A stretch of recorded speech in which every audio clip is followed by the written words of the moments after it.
Non, ouais, c'est la même personne. Promis, je viens absolument pas de me réveiller. C'est juste que moi, il me faut 5 heures pour que mon physique se rétablisse. Voilà. Donc, hope you're doing good. J'ai vu hier les retours parce que je regardais qu'au début, que quand c'était super positif. Et puis, d'un coup, les retours, ils sont en mode... The dress is a mess. The makeup, I don't like. Première chose, j'ai très hâte que vous regardiez le vlog parce que j'ai tout vlogué. Je vais voir ce que ça prend au montage, etc. Mais vous allez comprendre.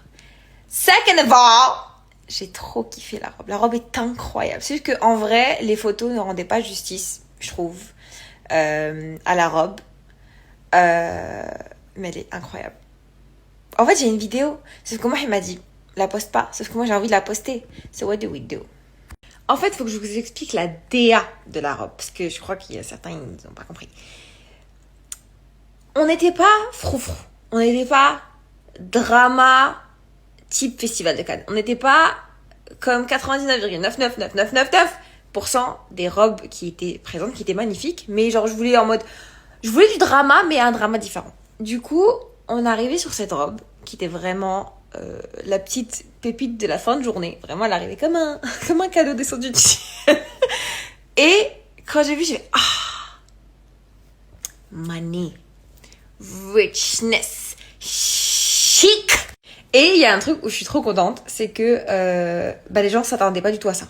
Genre absolument pas. Par exemple, je vous donne juste l'exemple. La première soirée à Cannes, j'avais porté une robe, mais c'était juste une robe pour une soirée Magnum. Et c'était à peu près le style de robe que je portais assez souvent, très près du corps, truc, satin, des petits décolletés. Enfin, à peu près pareil que ce que je porte d'habitude. Et puis, là, je me suis dit, mais les gens ont déjà une idée de ce que je peux potentiellement porter, en fait. Genre, ils s'imaginent à des froufrous, à des dramas, un corset, quelque chose que j'ai déjà potentiellement porté. Et cette robe-là, on s'attend pas. Donc, Paris gagné. I'm glad. Anyway. En tout cas, je suis contente que le look vous ait plu. Ce soir, je vais vous poster d'autres photos. J'ai tellement envie de poster la vidéo.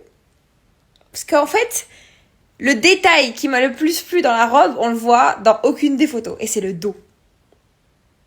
Est-ce que je poste la vidéo? Ah oui, et juste dernier truc, après c'est bon, je vaque à mes occupations.